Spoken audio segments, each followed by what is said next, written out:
What do Christianity and 10 avatars of Vishnu have in common? Let's find out together.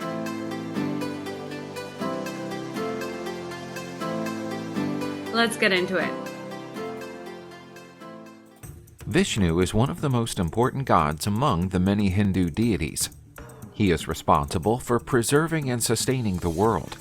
To accomplish this, Vishnu assumes different forms or avatars to restore the cosmic balance and protect the world from the forces of evil. Dashavatara is a Hindu mythological concept designating the 10 incarnations of the god Vishnu. These 10 avatars or incarnations represent distinct stages of evolution, appearing at different yugas or times. In Hindu mythology, when the god Vishnu manifests on earth to restore cosmic order, he does so in different incarnations or avatars.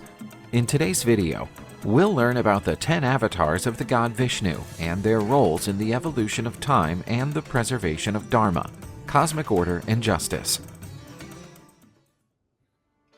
Matsa was the first of the 10 Hindu incarnations of Vishnu. He took the form of a fish to save the world from a huge flood that threatened to destroy all life. Matsa is usually portrayed as a figure with the upper torso of a man and the lower torso of a fish, with 4 arms holding weapons and symbols of power. During the great flood of Hindu mythology, Matsa appears to save the pious and first man Manu. He advised him to build a great boat and take with him 7 sages and samples of all living creatures and seeds of all plants, as the world would undergo a renewal. Now, this really reminds me of Noah's Ark story. He also had to take of each plant and each animal. So very similar to Christianity, I guess. When the flood happened, Matsa guided the boat to safety, and Manu became the progenitor of the new human race. Matsa represents the need to preserve wisdom in life in the face of adversity and destruction. The idea of a new beginning after a cataclysmic event makes us reflect on resilience, renewal, and the ability to overcome challenges. Matsa also highlights the importance of responsible leadership. King Manu, guided by Matsa, is the guardian of life and knowledge. He shows that leadership requires wisdom, courage, and a sense of duty towards all living beings. The Matsa avatar is celebrated during the Hindu festival of Dashavatara, which honors Vishnu's 10 incarnations. In Hindu mythology, Kerma is the second incarnation of Vishnu.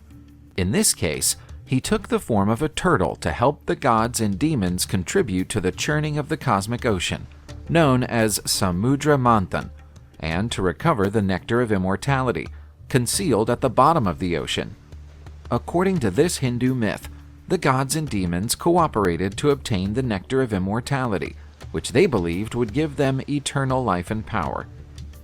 To recover this nectar, they needed to stir up the ocean using Mount Mandara as the trigger and the Vasuki snake as the rope. When the churning began, the mountain began to sink into the ocean, as it was too heavy to be supported by the gods or demons. It was at this point that Vishnu took on the Kerma avatar, held the mountain on his back, and allowed the churning to continue. The churning of the ocean produced many things, including a poison capable of destroying all life on earth. The god Shiva appeared and drank all of it, saving the universe from destruction. Numerous objects and creatures also emerged from the ocean, including the goddess of wealth Lakshmi and the god of medicine Dhanvantari, who carried with him the nectar of immortality. Gods and demons fought over the nectar, but with Vishnu's help, the gods managed to defeat the demons and secure the nectar, obtaining immortality and eternal life. The Kerma avatar symbolizes stability, support, and balance. By bearing the weight of the mountain, Kerma maintains harmony between the gods and demons, allowing them to reach a common goal.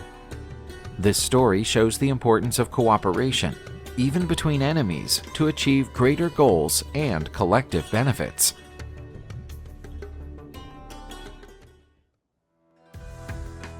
Varaha is worshipped as the third avatar of Vishnu. He is usually depicted with a human body and a boar's head, holding a disc, a conch shell, and a war club, symbols of his divine powers. In Hindu mythology, Vishnu took the form of a boar or a human with a boar's head to rescue the earth, personified by the goddess Bhudevi from the demon Hiranyaksha, who had kidnapped her at the bottom of the cosmic ocean. Legend has it that Varaha dived to the bottom of the ocean and fought a fierce battle with the demon Hiranyaksha, killing him after an epic battle that lasted 1,000 years. Afterwards, Varaha carried Bhudevi on his tusks to her rightful place. The goddess Bhudevi was so grateful to Varaha for saving her that she became his loyal devotee and vowed to always serve him. After rescuing the goddess, Varaha rested on Mount Meru, the axis of the world, and created the universe. He is sometimes referred to as the cosmic boar, and is said to have dug the earth out of the cosmic waters with his tusks. In this redemptive mission, Varaha symbolizes the divine force, capable of rescuing and purifying. The story reminds us that, even in the most demanding circumstances, light and truth will prevail over darkness and injustice. Narasima is considered one of the strongest and most fearsome incarnations of Vishnu. This avatar has a human body with the head and claws of a lion. Narasima is considered a symbol of protection and courage, capable of destroying all the forces of evil. Hindu myths state that Narasima was created to defeat the demon king Hiranyakashipu, who received the blessing of invincibility. The demon became arrogant and tyrannical, persecuting anyone who did not worship him as a god. The tyrant banned the worship of Vishnu and oppressed his devotees, but his own son, Prahlada, remained a fervent devotee of Vishnu, resisting all attempts to change his faith. Angered by Prahlada's unwavering devotion, Hiranyakashipu challenged him to show where Vishnu could be. Prahlada replied that Vishnu is everywhere, even in the columns of the palace. Hiranyakashipu attacked one of them, where Narasima appeared. The demon and Narasima fought fiercely, but Hiranyakashipu was unable to stop Narasima, who killed the demon by laying him on his lap and tearing him apart with his claws. That was the end of tyranny and the revival of cosmic order. The universe felt relieved, and Vishnu's devotees celebrated the victory of justice. Prahlada, with tears of devotion in his eyes, knelt before Narasima. The latter, despite his ferocious appearance, blessed the young prince with love and protection. Narasima's saga is a timeless narrative that portrays the power of faith. Narasima, with its ferocious form and protective nature, symbolizes divine omnipresence and intervention to protect righteousness and faith. This story underlines that, no matter how strong the forces of evil, justice and truth will prevail. In Hindu mythology, during an ancient war, the king of the gods Indra lost his empire to the king of demons Bali. Indra asked the god Vishnu for help in recovering his domains. Vishnu embodies Vamana for the 5th time, the younger brother of the god Indra, a Brahmin dwarf. Bali was an extremely virtuous demon, observing all religious principles and never failing to fulfill a request from a Brahmin. Vamana got an audience with Bali, asking him for a piece of land to live on, the size of 3 of his steps. Bali owned the entire galactic system and wanted to fulfill little Vamana's humble wish. After all, how big would the expanse of land be if it could only fit 3 steps of a dwarf? In the first step, Vishnu enveloped the entire galaxy. In the second, the entire universe. And then wondered where he was going to put his foot for the 3rd step.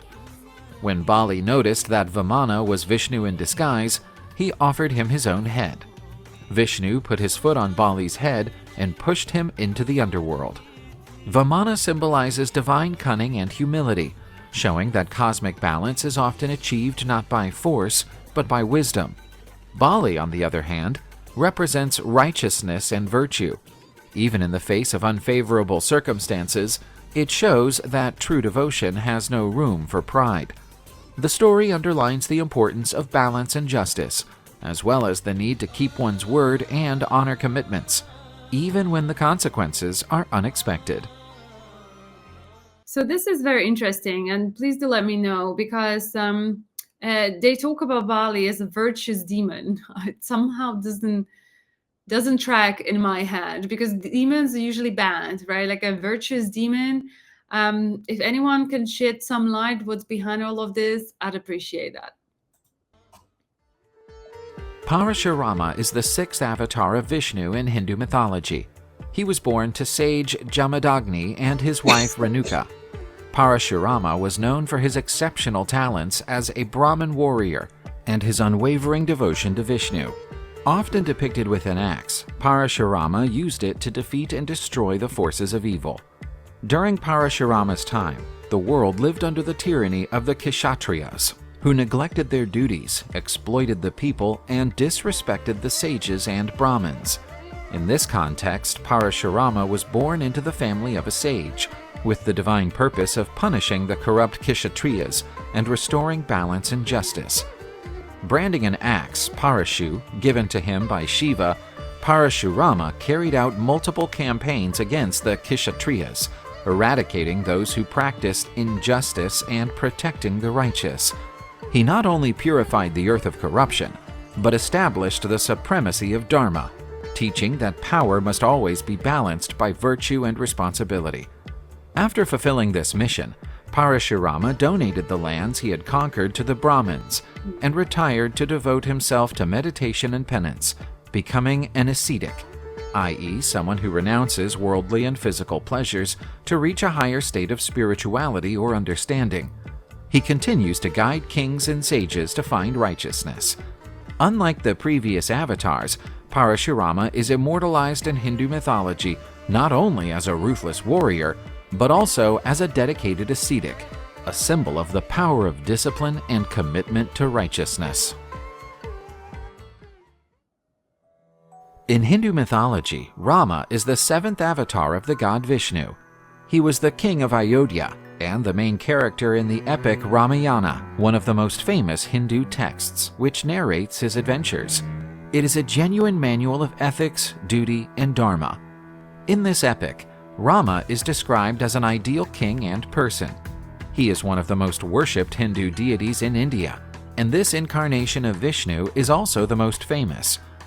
Rama was the eldest son of King Dasharatha and Kausalya. He married Sita, the daughter of King Janaka, in the Swayamvara ceremony. During this event, Sita's suitors had to assemble a powerful bow and consecutively shoot an arrow at 7 trees. Only Rama, as the incarnation of Vishnu, was able to accomplish this task. When he was banished to the forest for 14 years after his stepmother Kalkeyi wanted her son Bharata to be the king of Ayodhya, Rama set out on a path of self-discovery and enlightenment, helped by his wife Sita and loyal brother Lakshmana. One day, Rama and Lakshmana went hunting and left Sita alone. She was kidnapped by the demon king Ravana. He had 10 heads and 20 arms and ruled over Lanka. He held Sita captive in revenge. To rescue Sita, Rama formed an alliance with Sugriva's monkey army, led by the undeterred and devout Hanuman. Together, they built a huge bridge to Lanka, Ravana's fortress island, in preparation for the imminent confrontation. The decisive point of the battle was the duel between Rama and Ravana. The latter, using his mystical powers and superhuman strength, was a worthy adversary. On the other hand, Rama personified virtue and dharma, with a divine bow and arrows offered by the gods. The fight was long and arduous. Both combatants exhibited extraordinary skills. Ravana cast spells and summoned demonic creatures, while Rama responded with divine arrows and the power of his virtue.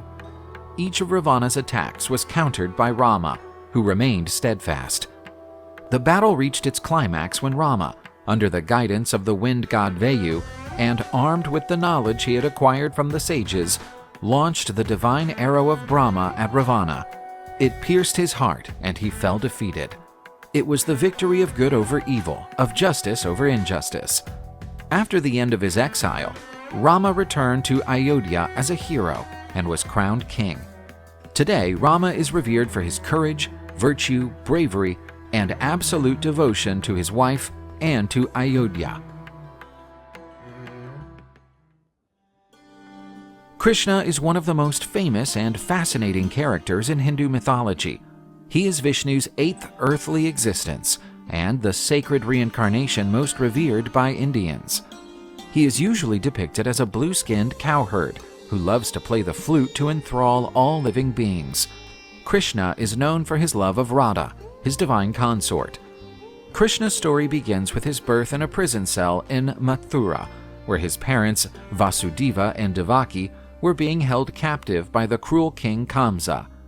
Fearing a prophecy that foretold his death at the hands of Devaki's 8th child, Kamsa imprisoned the couple. But at the moment of Krishna's birth, their chains miraculously snapped. The prison doors opened, and Vasudeva took Krishna along the Yamuna River to Vrindavan, where he was raised by Yashoda and Nanda. Vrindavan became Krishna's divine playground. It was there that he pulled off countless pranks, which are remembered and celebrated to this day. One of the most cherished is that of Krishna stealing butter from the gopis' houses, earning him the nickname Makhan Chor, butter thief. Krishna was not only a cheeky boy, but also a loving protector. He saved Vrindavan from various calamities, which proved his divinity. When the serpent demon Kaliya poisoned the river Yamuna, Krishna subdued Kaliya with his divine dance over the serpents' heads, purifying the waters and saving the villagers. The later phase of Krishna's life is filled with heroic deeds and political cunning. The god is also known for his teachings on the path of righteousness and his role as guide and friend to the hero Arjuna in the Indian epic poem Bhagavad Gita. In it, the master guides his disciple Arjuna in the battle of Kurukshetra between the Kauravas and Pandavas, fought to combat good and evil. Krishna is celebrated annually at the Jamashtami festival, which honors his birth and legacy. With his delightful flute and profound wisdom, he continues to be a source of inspiration and devotion in Hinduism. Whether as the mischievous boy from Vrindavan or as Arjuna's spiritual guide, Krishna exemplifies divine love and eternal wisdom. His teachings in the Bhagavad Gita continue to have an impact on devout hearts, illuminating the path towards spiritual fulfillment and harmony with the divine. In addition to Hinduism, Krishna is also venerated by some followers of the Hare Krishna movement. Originating in the 20th century, the Hare Krishna chant Krishna's names and perform devotional practices to achieve spiritual enlightenment. In Hinduism, Buddha is revered as the 9th avatar of Vishnu, a divine incarnation who brought with him messages of compassion, nonviolence, and enlightenment. This belief is based on the idea that Vishnu, the preserver god of Hinduism, takes on various forms or avatars to restore cosmic order and protect the world from evil. A very random question. What's with the long ears? Is that he really had long ears? Does it signify anything? I would love to know. As a rule, most Hindus believe that Gautama Buddha was another incarnation of Vishnu. However, most Buddhists do not share this belief. This issue is critical for both religions, as Vishnu and Buddha are deeply venerated. Vishnu took the form of Buddha to eradicate pain and suffering, teaching the path of renunciation and enlightenment. He was born as Siddhartha Gautama into a royal family, but renounced wealth and power in search of truth, achieving enlightenment under the Bodhi tree. The Buddha avatar's mission was to restore balance and justice by eliminating excessive ritualistic practices and fostering the true essence of Dharma. Central to Buddha's teachings are the Four Noble Truths, diagnosing the nature of human suffering and prescribing a path based on ethics, meditation, and wisdom to achieve nirvana, the state of liberation and peace. The presence of Buddha in the avatar tradition of Vishnu points to Hinduism's capacity to absorb and harmonize different currents of thought, valuing spiritual diversity and recognizing underlying unity. As a Vishnu avatar, Buddha is a prominent example of harmony and mutual respect between religious traditions in India. He is revered as a compassionate guide who illuminates the path of wisdom and compassion. teaching how to overcome suffering and reach inner truth. Whether as the founder of Buddhism or the incarnation of Vishnu, Buddha continues to be a source of light and peace for humanity. Kalki, the Destroyer, is the 10th and final incarnation of Vishnu. According to Hindu belief, Vishnu materializes on earth whenever the world is threatened by evil and chaos, with the aim of restoring order and righteousness. In Hindu cosmology, Kalki is prophesied as the 10th and final avatar of Vishnu, who is destined to appear in the future to usher in the end of the current age, known as Kali Yuga, and begin a new era of truth and virtue, Satya Yuga. Kalki is often portrayed as a warrior on a white horse, wielding a flaming sword, which symbolizes the destruction of evil and the re-establishment of Dharma. According to some Hindu texts, Kalki will be joined by a group of Saptarishi warriors who will help him in his mission to restore order to the world. The god will establish a new era of truth and righteousness, and his teachings will put an end to the cycle of birth, death, and rebirth. So this, I have to mention two things. One, I want to ask about the disc. They keep on, I think I was like 5 out of 10 avatars, they have those discs. I wonder what that means. If anyone of you knows, I'd love to know. And Kalki does really remind me of Jesus. It's like whatever they're describing, it's very familiar or similar to second coming of Christ. Interesting. Kalki is considered a symbol of hope and renewal in Hinduism. His appearance is eagerly awaited by many Hindus. They believe that his arrival is imminent and that the signs of his coming are evident in the world today. Well. I finally understand what Kalki is. I know that you guys are really into the movie. I don't really do movie reviews, but I didn't realize it was incarnation of Vishnu. And it's so funny, like how the first avatar, Matsa, the fish one, is about like the Noah's Ark. It's just very similar story.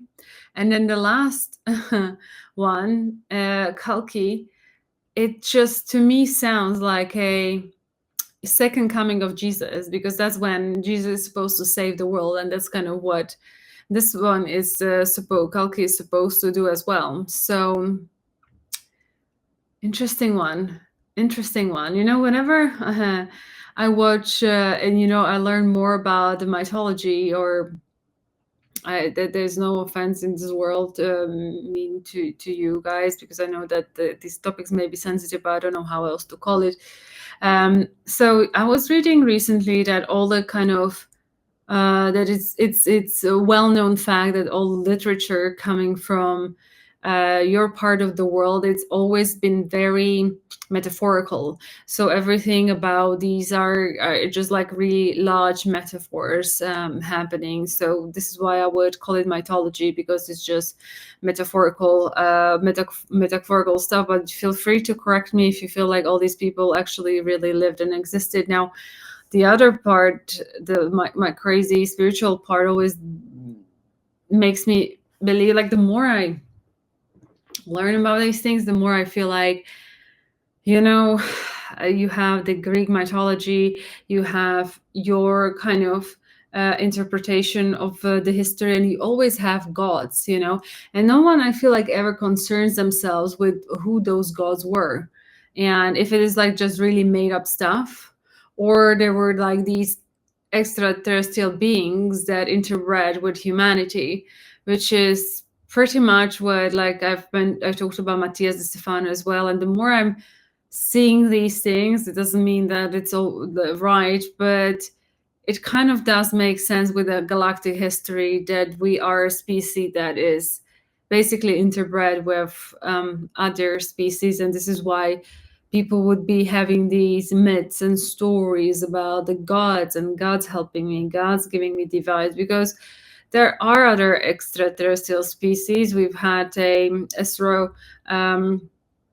chief talking about the aliens, and he said that there's no doubt. So we don't know in what kind of shape and form do they come from, and how they manipulate. From Galactic History by Matthias de Stefano, there was a huge galactic war about the planet Earth, and we are apparently a really big experiment in the world that no one can touch. But there were like Anunnakis that they flew to the Earth, and they were able to basically they came here only to exploit, because they exploited the planet and they needed resources to rebuild it, and it's how they used humans, and as a result they also gradually interbred. So who knows, right? Like, it's all people's experience or people channeling. I'm just putting out what I'm aware of.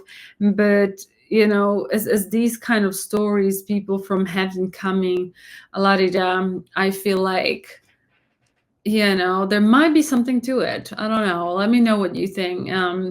It's very interesting. I haven't been through these 10 avatars before, so it's a bit more enlightening for me to really understand what that is about. So I'm very excited. I got to learn.